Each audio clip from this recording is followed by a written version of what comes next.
박준서 씨는 요즘 매일 아침 출근 준비를 하면서도 마음이 무거워요. 결혼한 지 10년이 됐고 7살 딸 유나가 있어서 가족 생활이 안정적이라고 생각했는데 최근에 아내 나라 씨의 변화가 눈에 띄기 시작했어요.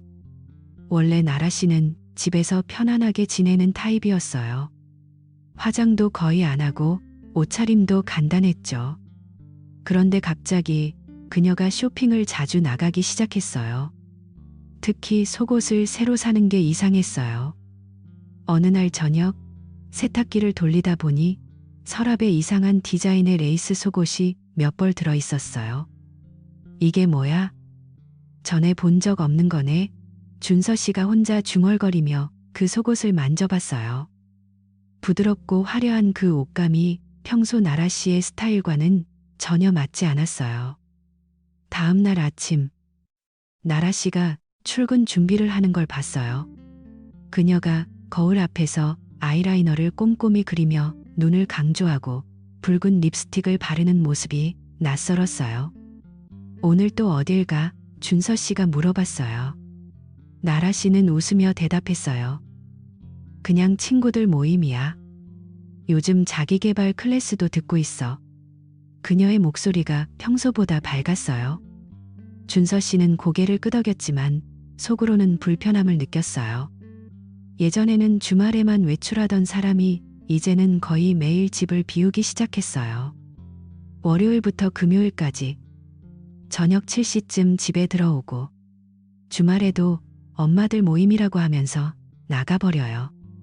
원래는 일주일에 2번 정도였는데 이제는 매일이잖아요.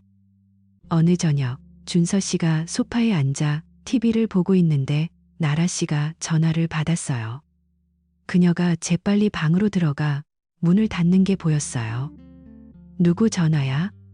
준서 씨가 소리쳐 물었지만 대답이 없었어요. 그 후로 나라 씨는 전화를 항상 몸에 지니고 다녔어요. 식사 중에도 테이블 아래에 놓고 잠잘 때도 베개 옆에 두고요.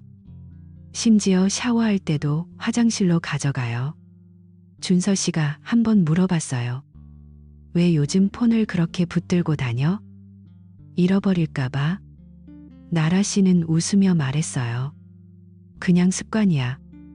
중요한 메시지가 올 수 있잖아. 하지만 그 눈빛이 피하는 듯 했어요. 그리고 결정적인 일이 일어났어요. 어느 날 저녁 준서 씨가 부엌에서 설거지를 하고 있는데 나라 씨의 폰이 진동하는 소리가 들렸어요. 테이블 위에 놓여있던 폰을 무심코 봤어요. 화면에 알림이 떠 있었어요. 오늘 저녁 8시 평소 장소에서 만나요라는 메시지였어요. 발신자가 태환이라고만 적혀 있었어요. 준서 씨가 그걸 보려고 손을 뻗는 순간 나라 씨가 달려와서 폰을 낚아챘어요. 뭐 하는 거야? 내 폰 만지지 마. 그녀가 소리를 질렀어요. 목소리가 떨리고 얼굴이 창백해졌어요. 준서 씨는 놀라서 물었어요. 그 메시지 뭐야? 태환이 누구야? 나라 씨는 고개를 저으며 말했어요. 그냥 친구야. 오해하지 마. 너가 왜 내 프라이버시를 침해해? 그 후로 분위기가 싸해졌어요. 준서 씨는 가슴이 답답했어요. 평소에 그렇게 예민하지 않던 사람이 왜 그렇게 반응하는 거지? 며칠 후 나라 씨가 갑자기 여행 계획을 말했어요. 이번 주말에 친구 회사 워크숍 가야 해. 제주도 근처에서 이틀 밤새고 올게. 그녀가 저녁 식사 중에 말했어요. 준서 씨는 눈살을 찌푸렸어요. 원래 계획은 강화도 쪽이었는데 갑자기 제주로 바뀐 거예요. 왜 갑자기 제주야? 전에 강화도라고 했잖아. 준서 씨가 물었어요. 나라 씨는 어깨를 으쓱하며 대답했어요. 장소가 바뀌었어. 더 좋은 데로. 그녀의 미소가 어색해 보였어요. 그날 밤 유나가 잠자리에서 이야기를 시작했어요. 준서 씨가 유나를 재우려고 누워있는데 유나가 속삭이듯 말했어요. 아빠, 오늘 엄마가 화장실에서 어떤 아저씨한테 전화했어. 엄마 웃으면서 말했는데 목소리가 이상했어. 평소 엄마 목소리가 아니었어. 유나의 눈이 동그랗게 뜨여 있었어요. 준서 씨는 가슴이 철렁 내려앉았어요. 유나야, 그 아저씨 이름 들었어? 유나가 고개를 저었어요. 몰라. 그냥 오빠라고 불렀어. 그리고 웃음소리가 컸어. 그 말을 듣는 순간 준서 씨의 머릿속에 모든 조각이 맞춰지기 시작했어요. 나라 씨의 변화, 폰 메시지, 갑작스러운 외출. 더 이상 모른 척 할 수 없었어요. 다음 날 아침 준서 씨는 출근길에 혼자 생각했어요. 이대로 둘 수 없어. 알아봐야 해. 그는 회사에서 일하는 내내 불안했어요. 점심시간에 커피를 마시며 폰을 만지작거렸어요. 태환이라는 이름이 머릿속을 맴돌았어요. 저녁에 집에 돌아와 나라 씨를 보니 그녀가 또 화장을 고치고 있었어요. 오늘도 나가? 준서 씨가 물었어요. 나라 씨는 고개를 끄덕였어요. 응, 자기 개발 클래스야. 늦게 올게. 그녀가 문을 나서는 뒷모습을 보며 준서 씨는 주먹을 쥐었어요. 그 주말 나라 씨가 제주로 떠난 날 준서 씨는 유나와 집에 혼자 남았어요. 유나가 장난감을 가지고 놀고 있는데 준서 씨는 소파에 앉아 창밖을 바라봤어요. 비가 내리고 있었어요. 정말 워크숍일까? 마음이 복잡했어요. 밤이 되자 유나가 졸려서 울었어요. 엄마 언제 와? 준서 씨가 유나를 안아주며 말했어요. 곧 올 거야. 아빠랑 자자. 하지만 준서 씨는 잠을 이룰 수 없었어요. 새벽에 일어나 폰을 켜고 나라 씨의 소셜미디어를 확인했어요. 최근 게시물이 없었어요. 이상했어요. 평소에 친구 모임 사진을 올리던 사람이요. 다음 날 아침 준서 씨는 유나를 데리고 공원에 나갔어요. 유나가 그네를 타며 웃는데 준서 씨의 마음은 무거웠어요. 이제 어떻게 하지? 그는 결심했어요. 나라 씨가 돌아오면 제대로 물어봐야겠다고. 저녁에 나라 씨가 집에 들어왔어요. 여행 가방을 들고 피곤한 얼굴로요. 재밌었어? 준서 씨가 물었어요. 나라 씨는 웃으며 말했어요. 응, 유익했어. 제주 풍경이 좋더라. 하지만 그녀의 눈이 피곤함 너머로 뭔가 숨기는 듯했어요. 준서 씨는 그날 밤 침대에 누워 그녀를 관찰했어요. 그녀가 폰을 베개 아래에 넣는 걸 봤어요. 며칠이 지나 준서 씨의 의심은 점점 커졌어요. 회사에서 일하다가도 나라 씨 생각이 났어요. 동료가 물어봤어요. 요즘 왜 그렇게 피곤해 보이냐? 준서 씨는 웃으며 대답했어요. 집안일이 좀 바빠서. 하지만 속으로는 불안이 쌓였어요. 어느 날 저녁 나라 씨가 또 외출 준비를 하자 준서 씨가 참지 못하고 말했어요. 요즘 왜 이렇게 자주 나가? 무슨 일 있는 거 아냐? 나라 씨가 돌아보며 말했어요. 그냥 나도 내 시간 가져야지. 너는 항상 일만 하잖아. 그녀의 목소리에 짜증이 섞여 있었어요. 준서 씨는 한숨을 쉬었어요. 이대로 가다간 안 돼. 유나의 말이 머릿속에서 떠나지 않았어요. 화장실에서 전화, 웃음소리, 준서 씨는 집에서 혼자 있을 때 나라 씨의 옷장을 뒤졌어요. 새 속옷 외에 이상한 게 없었어요. 하지만 폰을 확인해야겠다는 생각이 들었어요. 다음 날 나라 씨가 샤워하는 동안 준서 씨가 몰래 폰을 봤어요. 비밀번호를 알았어요. 메시지 앱을 열어보니 태환과의 대화가 있었어요. 어제 재밌었어.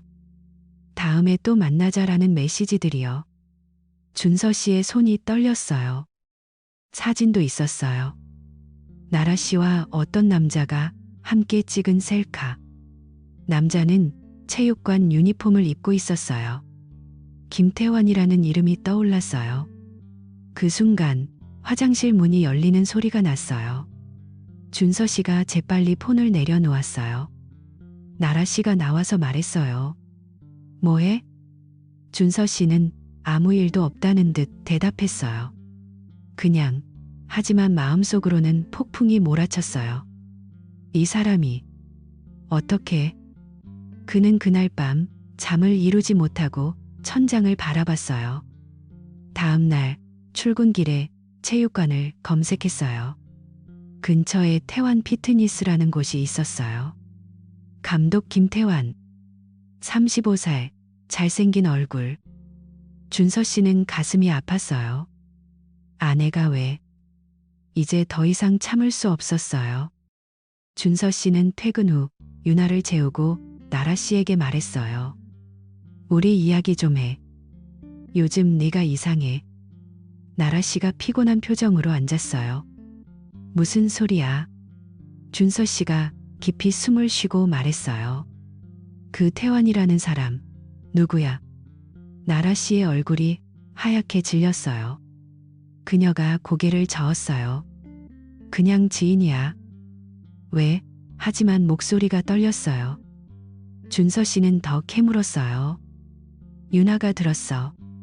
화장실에서 전화하는 거. 나라 씨가 자리에서 일어났어요.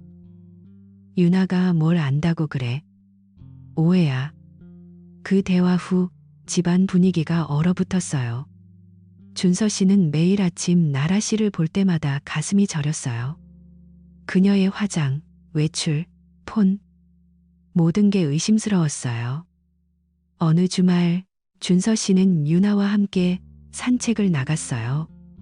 유나가 손을 잡고 말했어요. 아빠, 엄마 요즘 왜 안 웃어? 준서 씨가 유나를 안아주며 말했어요. 엄마 피곤해서 그래. 곧 괜찮아질 거야. 하지만 속으로는 이제 끝내야 해라고 생각했어요. 마침내 준서 씨는 행동에 나섰어요. 회사에서 휴가를 내고 나라 씨의 일정을 따라가기로 했어요. 그녀가 클래스 간다고 나간 날 준서 씨가 몰래 뒤를 밟았어요. 그녀가 지하철을 타고 시내로 가는 걸 봤어요.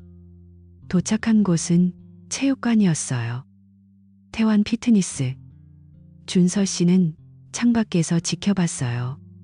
나라 씨가 안으로 들어가 김태환과 인사하는 모습.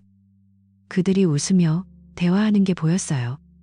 태환이 그녀의 어깨를 만지는 순간 준서 씨의 눈에 불이 켜졌어요. 이게 사실이었어.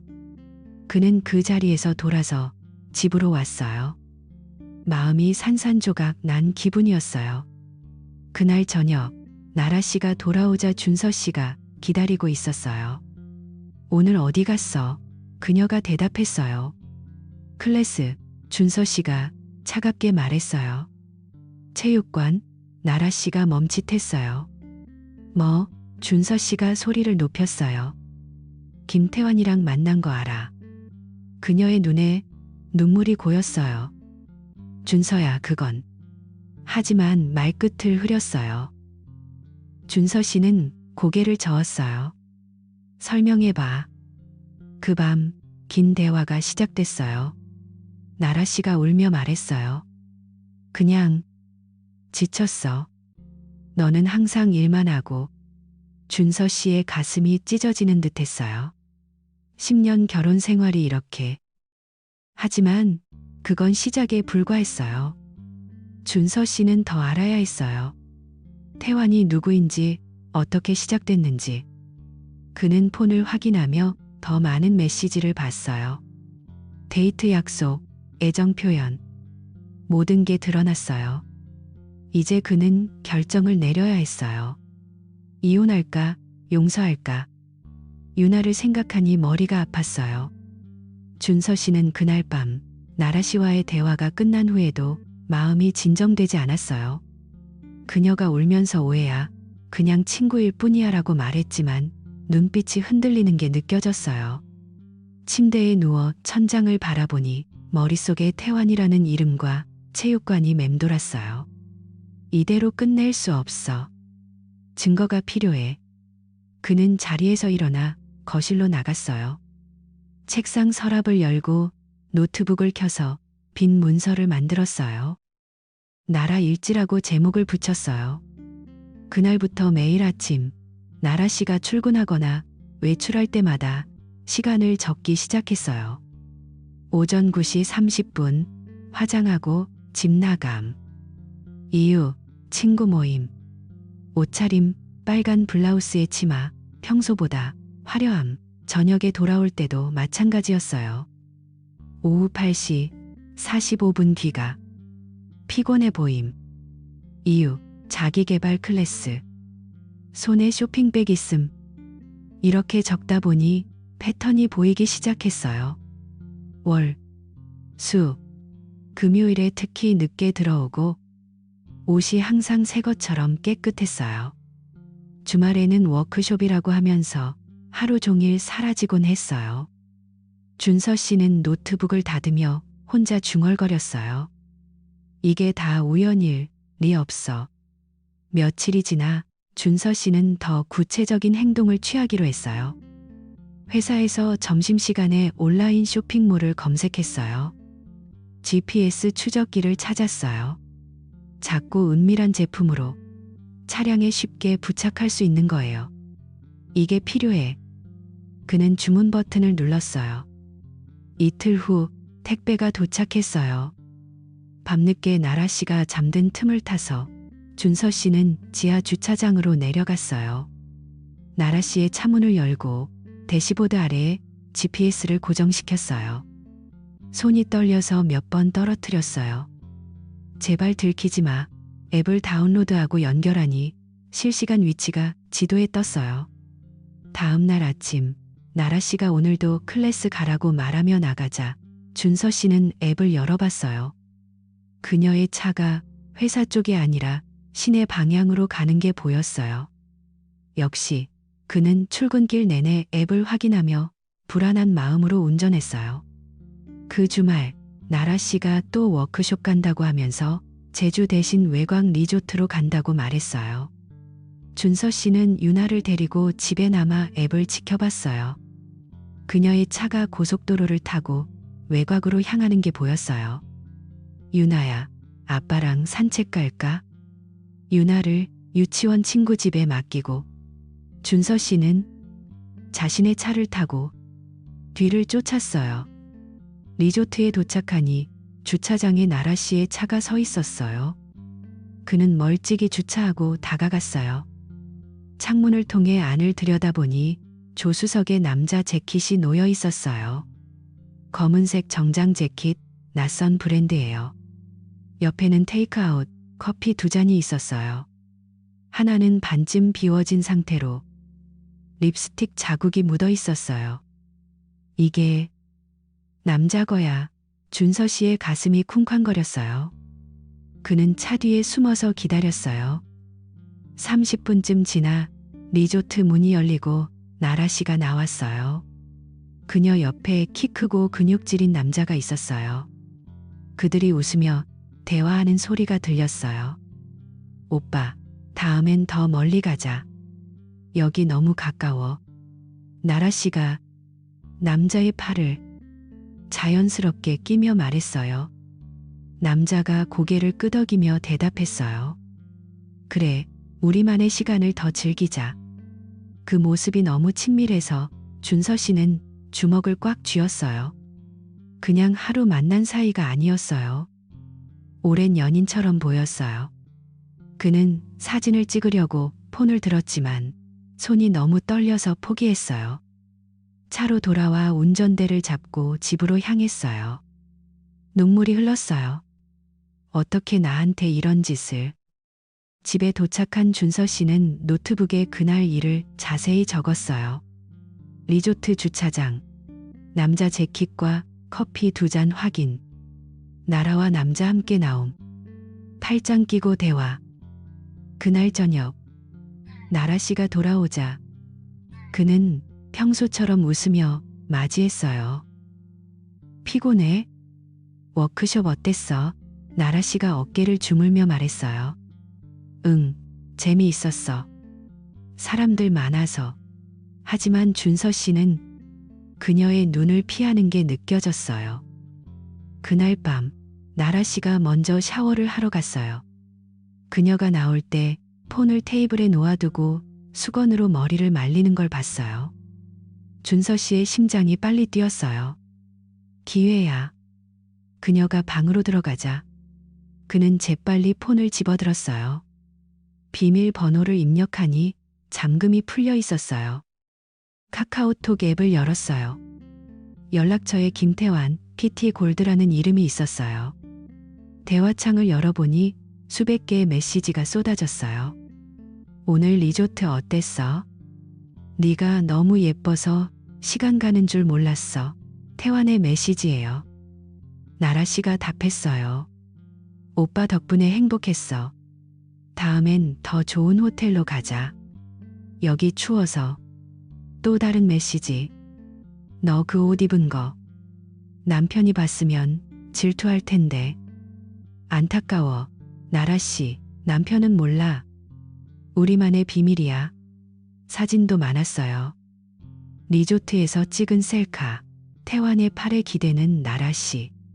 체육관에서 함께 찍은 사진도 있었어요. 준서 씨는 폰을 떨어뜨릴 뻔했어요. 이게 현실이야? 그는 급히 스크린샷을 찍고 자신의 폰으로 전송했어요. 태환의 프로필을 보니 체육관 감독이라고 적혀 있었어요. 아내가 가는 그 짐이잖아. 그는 화장실로 달려가 구토를 했어요. 너무 충격적이었어요. 다음 날 아침, 준서 씨는 GPS 앱을 다시 확인했어요. 지난 데이터가 쌓여 있었어요. 나라 씨의 차가 매주 월, 수, 금에 같은 곳으로 가는 게 보였어요. 시내 근처 오피스텔, 고급 아파트예요. 여기가 그들의 은신처인가? 그는 회사에서 그 주소를 검색했어요. 럭셔리 오피스텔, 1인 가구형. 지도는 그곳이 집에서 20분 거리라고 나왔어요. 적어도 주 3회 저녁 7시부터 10시까지 머무르는 기록이 있었어요. 준서 씨는 점심을 먹지 않고 사무실에서 혼자 앉아 있었어요. 동료가 다가와 물었어요. 준서 씨, 얼굴이 왜 그래? 아파? 그는 고개를 저으며 말했어요. 그냥 피곤해. 하지만 속으로는 이제 모든 게 분명해졌어. 저녁에 집에 돌아와 유나를 안아주며 웃었어요. 아빠, 오늘 뭐 할까? 유나가 웃으며 말했어요. 놀이공원 가자. 준서 씨는 유나의 머리를 쓰다듬었어요. 곧 가자, 우리 가족끼리. 하지만 마음속으로는 나라 씨를 볼 때마다 분노가 치밀었어요. 그 주중에 준서 씨는 다시 오피스텔로 향했어요. GPS가 나라 씨의 차를 그곳으로 안내했어요. 그는 멀리서 지켜봤어요. 나라 씨가 차에서 내려 건물로 들어가는 게 보였어요. 10분 후 태환의 차가 도착했어요. 태환이 문을 열고 안으로 사라졌어요. 준서 씨는 주차장에서 기다렸어요. 2시간 후 그들이 함께 나왔어요. 태환이 나라 씨의 뺨에 키스하는 걸 봤어요. 내일 또 봐. 사랑해. 태환의 목소리가 들렸어요. 나라 씨가 웃으며 대답했어요. 응, 오빠. 조심히 가. 준서 씨는 차 안에서 이를 갈았어요. 이제 끝이야. 그는 집으로 돌아와 노트북에 모든 걸 적었어요. GPS 로그, 메시지 스크린샷, 사진. 완벽한 증거였어요. 그날 밤 나라 씨가 들어오자 그는 조용히 말했어요. 오늘 어디 갔어? 그녀가 대답했어요. 클래스. 준서 씨는 고개를 끄덕였어요. 하지만 속으로는 더 이상 속지 않아.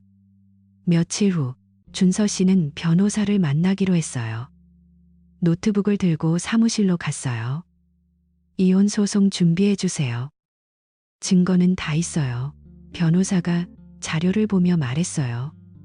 이건 확실하네요. 잘 모았어요. 준서 씨는 한숨을 쉬었어요.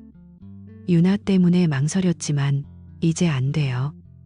집에 돌아와 유나를 재우며 생각했어요. 이 모든 게 끝나면 새로 시작하자. 하지만 가슴이 아팠어요. 10년 결혼 생활이 이렇게 무너지다니. 그래도 증거를 모은 게 후회되지 않았어요. 이제 진실을 직면할 때였어요. 준서 씨는 변호사 사무실을 나서면서도 마음이 무거웠어요. 이혼 소송 준비해 주세요라고 말한 게 아직도 생생했어요. 집으로 돌아오는 길에 창밖을 보니 비가 내리고 있었어요. 유나의 얼굴이 떠올라 가슴이 저려왔어요. 아직은 유나에게 말할 수 없어 그는 차를 세우고 깊이 숨을 들이마셨어요.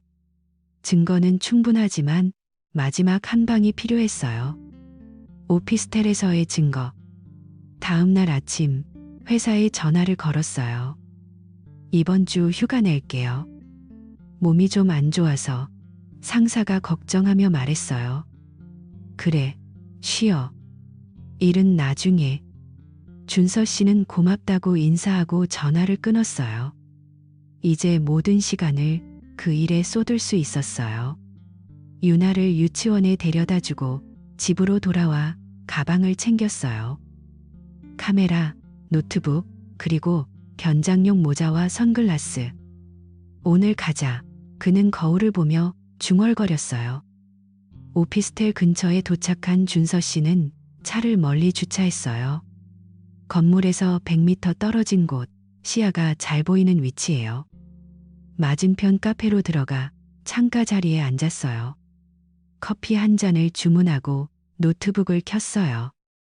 GPS 앱을 열어보니 나라 씨의 차가 집을 출발한 게 보였어요. 그녀가 아침에 오늘 체육관 가서 운동하고 올게라고 말하며 나간 게 떠올랐어요.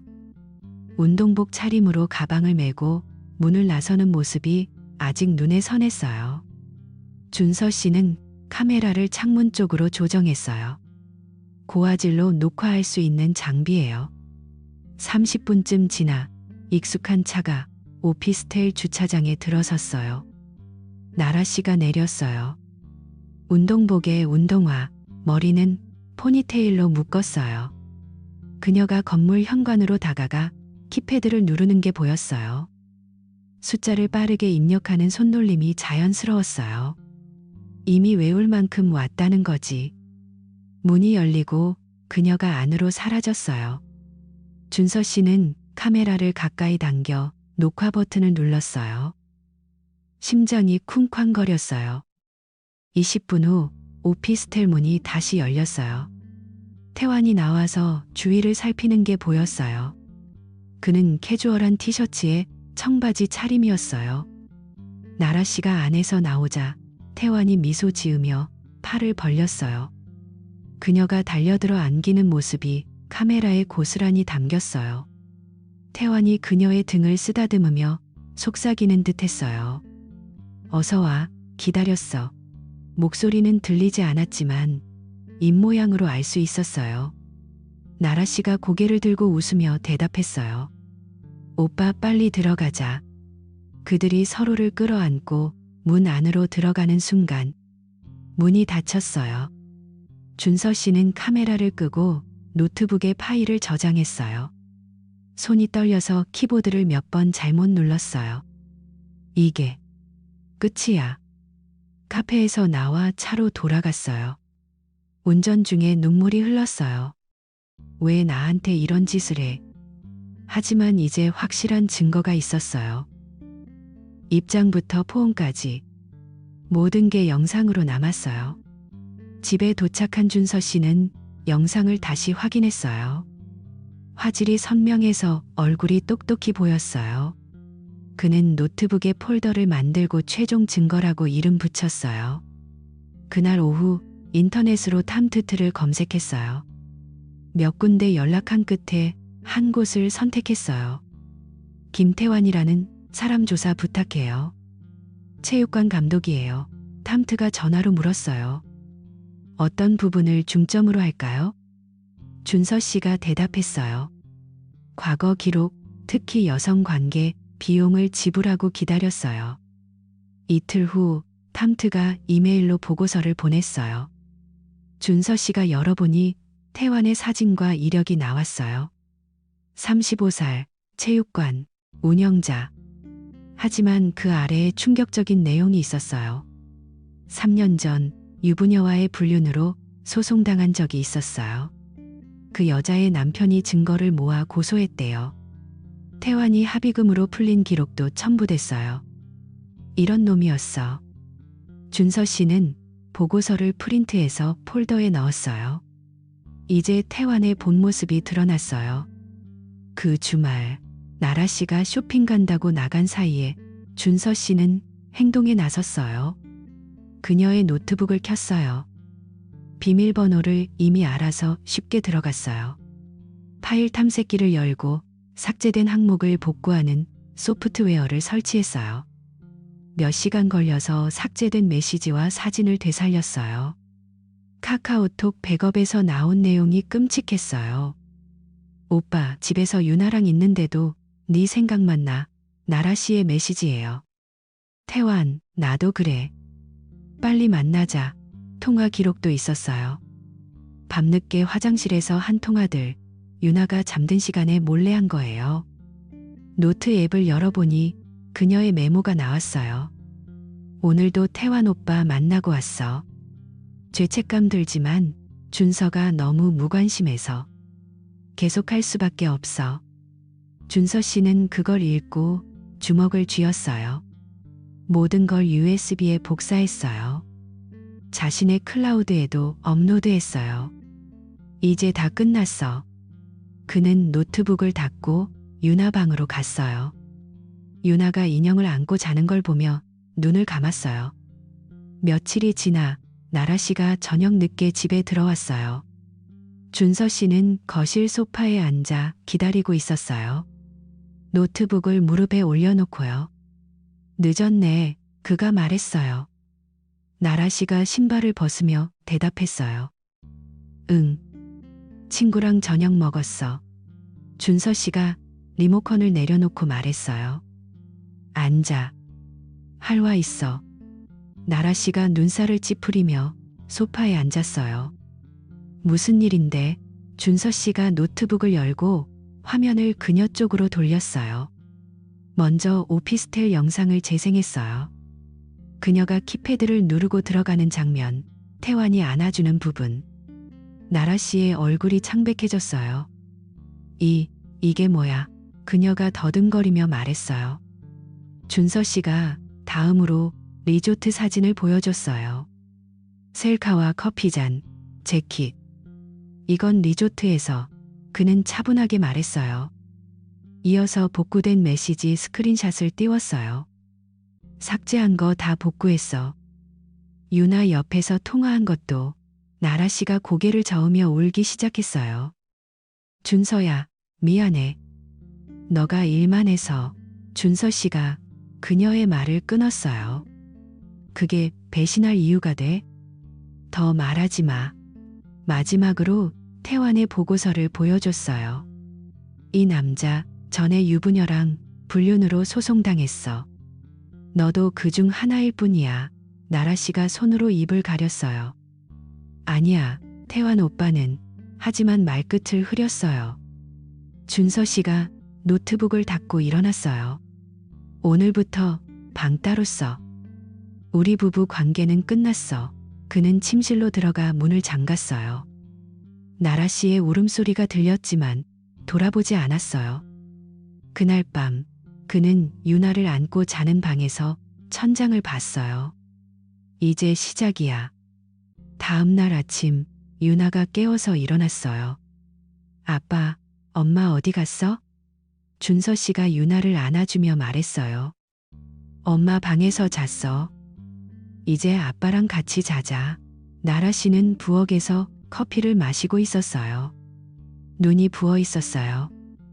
준서야, 이야기 좀. 그녀가 말하려 했지만 준서 씨가 고개를 저었어요. 변호사 만나봐. 소송할 거야. 그는 유나 손을 잡고 유치원으로 나갔어요. 바람이 차가웠어요. 10년이 이렇게 끝나네. 하지만 후회는 없었어요. 진실을 마주한 게 나았어요. 준서 씨는 유나를 유치원에 데려다주고 돌아오는 길에 차 안에서 핸드폰을 들었어요. 변호사 번호를 누르자 신호음이 울렸어요. 네, 박준서 씨예요. 지난번 상담했던 거 이제 본격적으로 진행할게요. 변호사가 대답했어요. 알겠어요. 이혼 전문 변호사로 유명한 분 소개해 줄게요. 그리고 불륜 상대도 같이 소송할 건가요? 준서 씨가 고개를 끄덕이며 말했어요. 네, 김태환이라는 사람도요. 증거 다 준비됐어요. 그날 오후 준서 씨는 사무실로 나가 새로운 변호사를 만났어요.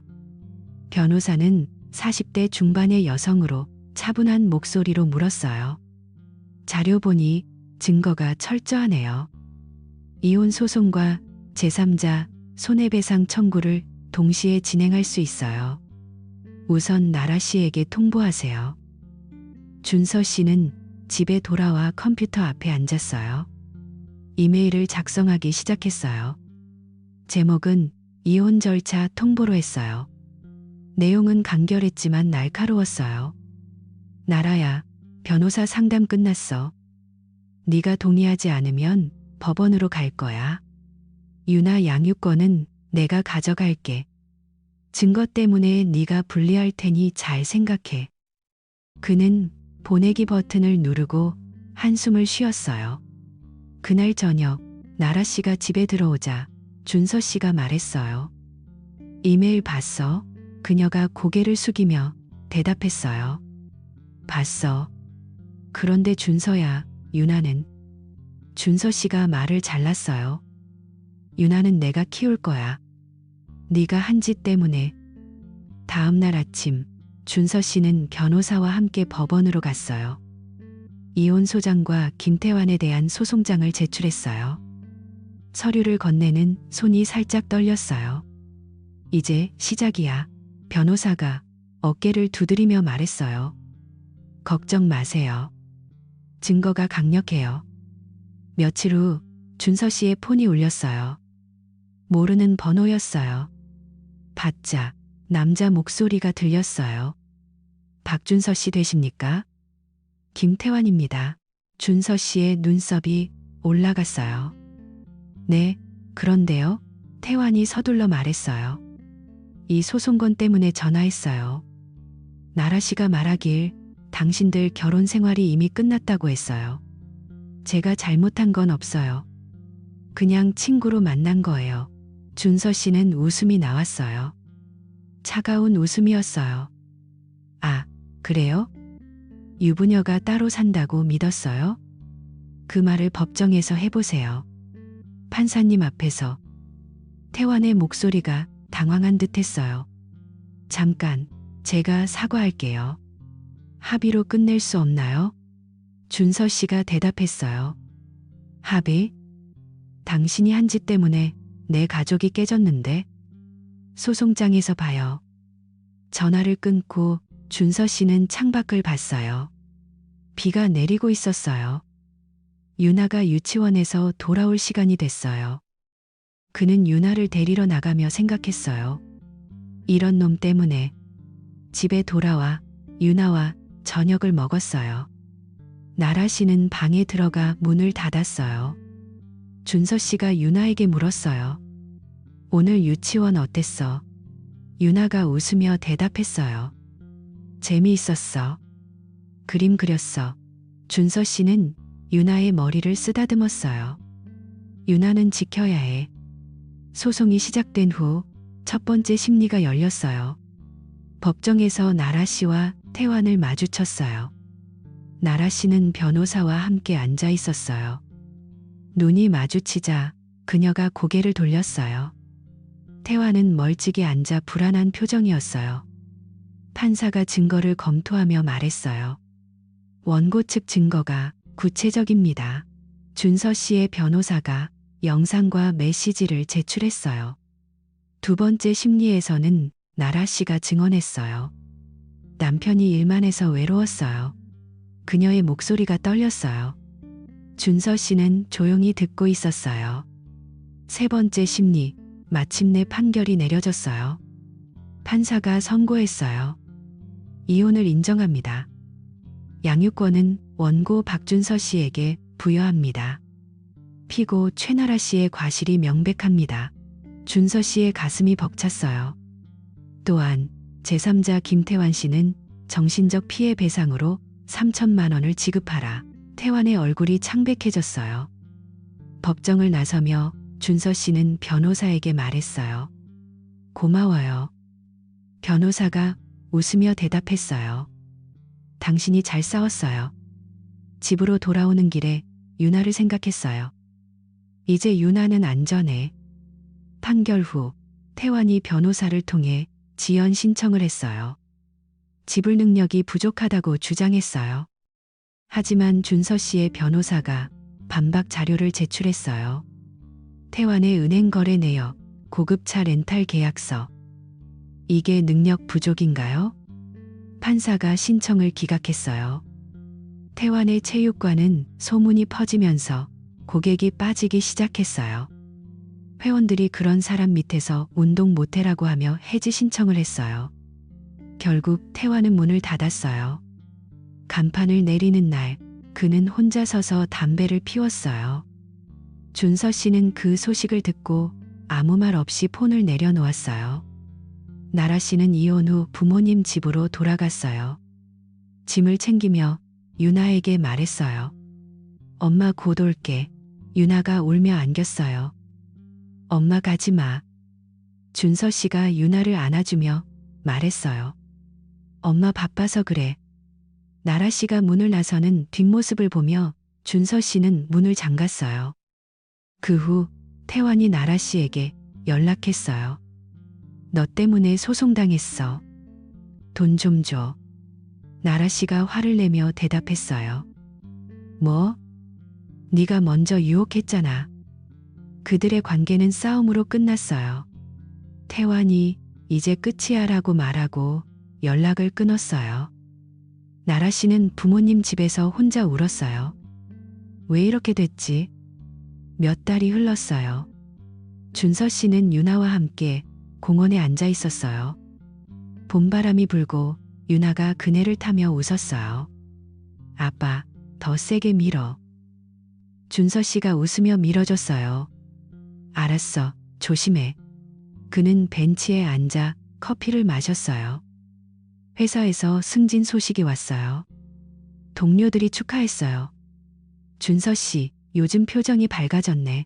그는 고개를 끄덕였어요. 네, 이제 괜찮아요. 집에 돌아와 유나를 재우며 이야기를 읽어줬어요. 옛날 옛적에 유나가 졸린 눈으로 말했어요. 아빠, 엄마는? 준서 씨가 부드럽게 대답했어요. 엄마는 멀리 가셨어. 하지만 아빠가 항상 곁에 있을게. 그는 유나의 이마에 키스했어요.